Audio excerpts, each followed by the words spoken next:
So, for our next topic, we will talk about Jose Rizal's life values, his perpetual legacy. So, for our main focus, this chapter examines the life values of Dr. Jose Rizal and explains how these values shape his life, writings, reform movements, and enduring legacy as the national hero of the Philippines. And our scope is the lesson covers what are core values and life values, results core life values, results manifestation in his life and works, results influence on the Philippine nationalism, relevance to Filipino identity and nation building. And for our central question, how did Jose Rizal's life values continue to influence Filipino identity, citizenship, and nation building today? So, um, ang pangunahing tanong natin ay paano patuloy na naiimpluwensyahan no ng life values ni Jose Rizal ang Filipino identity, citizenship, at nation building hanggang ngayon. So, ang ibig sabihin lang no, hindi lamang natin titignan kung ano ang ginawa ni Rizal noon, kundi kung paano natin maisasabuhay ang kanyang mga values sa panahon natin ngayon. And for our lesson objectives, at the end of the lesson, the students must able to identify the core life values demonstrated by Jose Rizal throughout his life and works. Next is explain how Rizal's life values influenced his writings, reform ideas, and contributions to Philippine nationhood. And lastly, evaluate the continuing relevance of Rizal's life values in promoting Filipino identity, responsible citizenship, and nationalism. So, now let's talk about life values. So, ang life values ay mga prinsipyo o pagpapahalagang isinasabuhay natin araw-araw, no?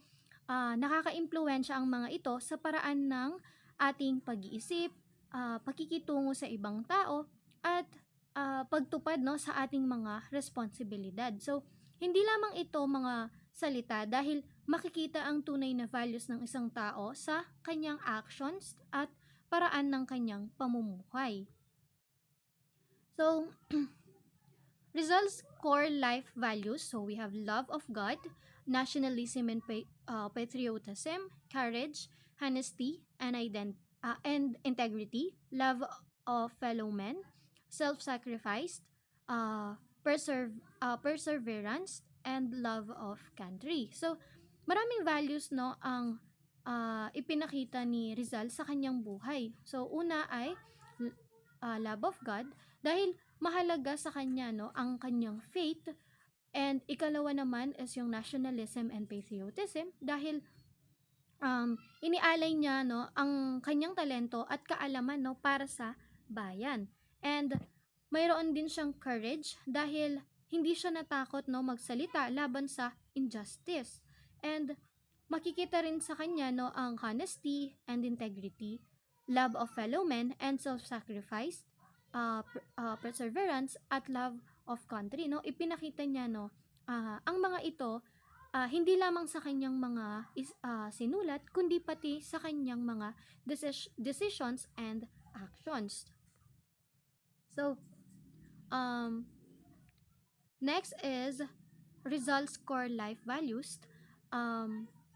So, bukod sa mga nabanggit kanina, no, pinahahalagan din ni Rizal, no, ang kanyang parents, no, lalo na ang kanyang ina at ama, no.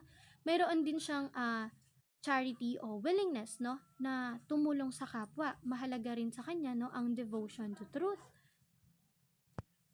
So, next is self-control, self-direction, at serenity. So, makikita rin no sa kanyang character ang courtesy, politeness, gratitude, noble conduct, at love for justice.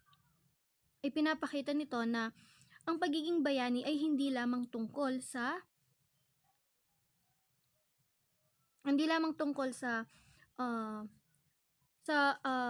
sa malalaking ginawa, kundi pati sa mga mabubuting or sa mabuting karakter at tamang pakikitungo sa kapwa.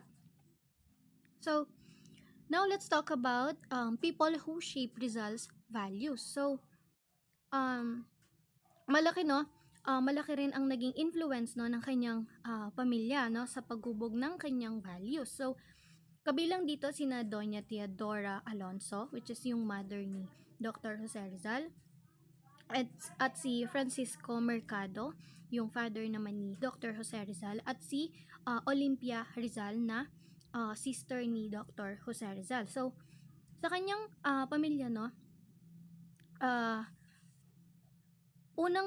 sa kanyang pamilya niya, no, dito niya natutunan, no, yung yung kanyang faith, discipline, respect, love, at responsibility. So, si Doña Teodora ay mahalaga no sa paghubog ng kanyang faith, education, discipline at love of parents. While si Francisco Mercado naman ay naging bahagi ng kanyang development sa discipline, responsibility, hard work, respect and dignity. At si Olympia Rizal naman ay naging bahagi ng kanyang personal experiences na nagpapakita ng family love, um, compassion, faith, at concern for others. And dahil din kay Olympia Rizal, no, um, mas tumatag pa yung paniniwala o pagtitiwala niya kay God na ipinagpapasa Diyos niya na lang yung lahat. And now let's talk about places no that shape Rizal values. So, dalawa sa mahalagang lugar na nakaimpluwensya no, sa development ni Rizal ay ang Calamba, Laguna at Madrid, Spain. No? Sa Calamba, nabuo ang kanyang foundation bilang isang tao. So, lalo na sa pamamagitan ng kanyang pamilya at early education. While sa Madrid naman, mas lumawak no ang kanyang education, experiences at understanding tungkol sa kalagayan ng Pilipinas. The next naman is Rizal values reflected in his life. So, makikita natin no ang kanyang values no sa mga mahalagang desisyon niya. So, halimbawa no, ipinakita niya ang courage at love of country no nang bumalik siya sa Pilipinas kahit alam niyang may panganib sa kanyang buhay. And ipinakita rin niya ang perseverance at self-sacrifice no dahil tiniis niya ang exile at imprisonment no at sa pamamagitan ng kanyang talents and education ipinakita niya no ang nationalism and service dahil ginamit niya ang kanyang kakayahan para sa kapakanan ng mga Pilipino. And next is Rizal values reflected in his work is the Mi Ultimo Adios. So, reflected his love of country, faith in God, and willingness to sacrifice for the Filipino people. So, ang Mi Ultimo Adios ay isa sa mga gawa na nagpapakita ng pagmamahal ni Rizal sa kanyang bayan, no? Makikita rito ang kanyang love of country, faith in God, at willingness na magsakripisyo para sa mga Pilipino. At ipinapakita niya na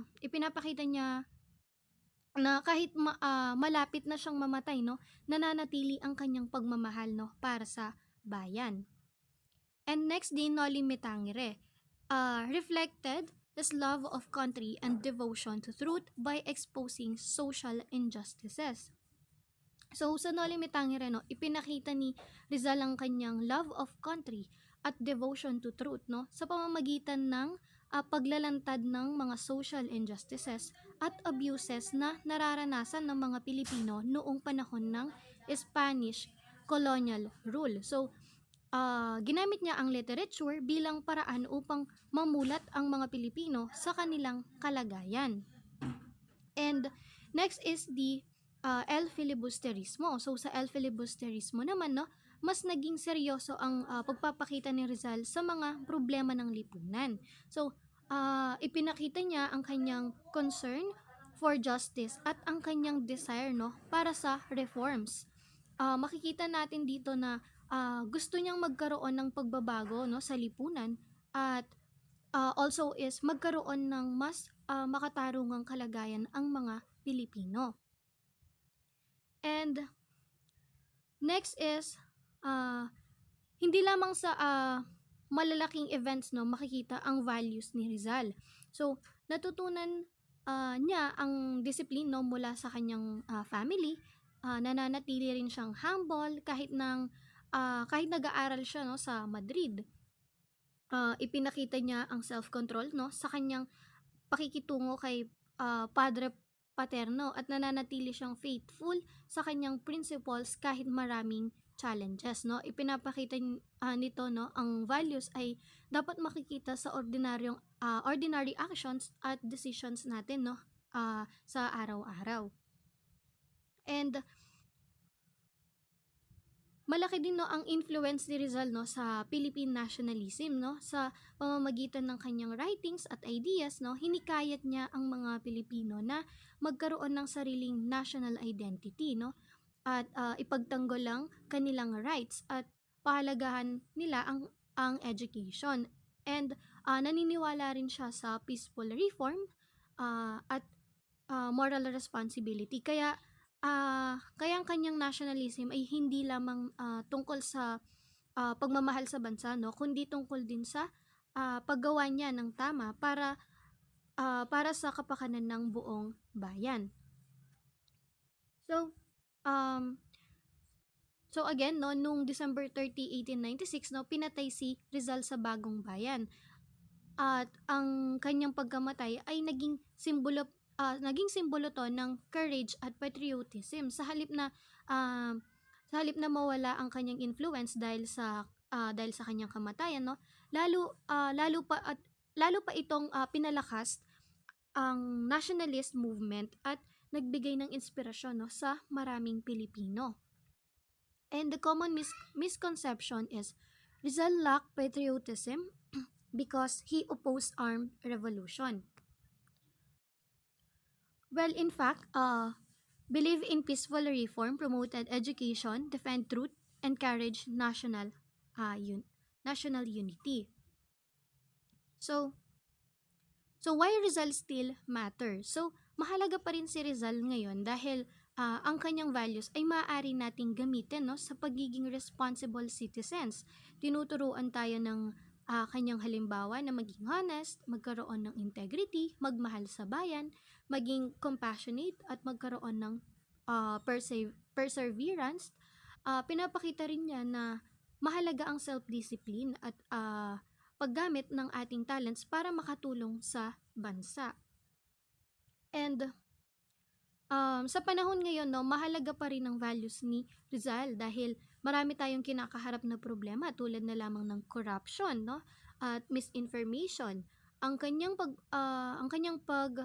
Pagpapahalaga sa education at critical thinking ay makatutulong, no, upang hindi tayo basta-basta, no, maniwala sa mga maling impormasyon, no. Ang kanyang values tungkol sa truth, justice, responsible citizenship, unity, at social responsibility, no, ay mahalaga upang makatulong tayo sa pagbuo ng mas maayos, no, na lipunan. So, for our summary, no, sa kabuuan, ipinakita ni Rizal ang tunay na leadership ay nagsisimula sa magandang moral values at personal discipline, no. So sa pamamagitan ng kanyang writings, nagising ang nationalism, no, ng mga Pilipino at naging inspirasyon siya, no, sa maraming henerasyon na hanggang ngayon, no. At ang kanyang sacrifice ay nagpapakita na ang tunay na patriotism ay nangangailangan ng courage, integrity, selfless service, at hanggang ngayon ang kanyang legacy ay nagsisilbing gabay, no, sa atin upang maging responsible citizens at makatulong sa pagbuo ng isang united, democratic, at progressive nation. So Ang pinakamahalagang lesson na matututunan natin kay Jose Rizal ay hindi lamang kung paano siya naging bayani, kundi kung paano siya naging mabuting tao.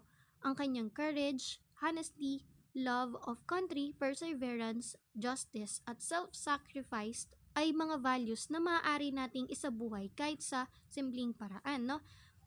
Bilang mga kabataan at future professionals, to, maipapakita natin na ang pagmamahal sa bayan sa pamamagitan ng pagiging responsible, pagpapahalaga sa education, at paghanap ng katotohanan at pagtulong sa ating kapwa.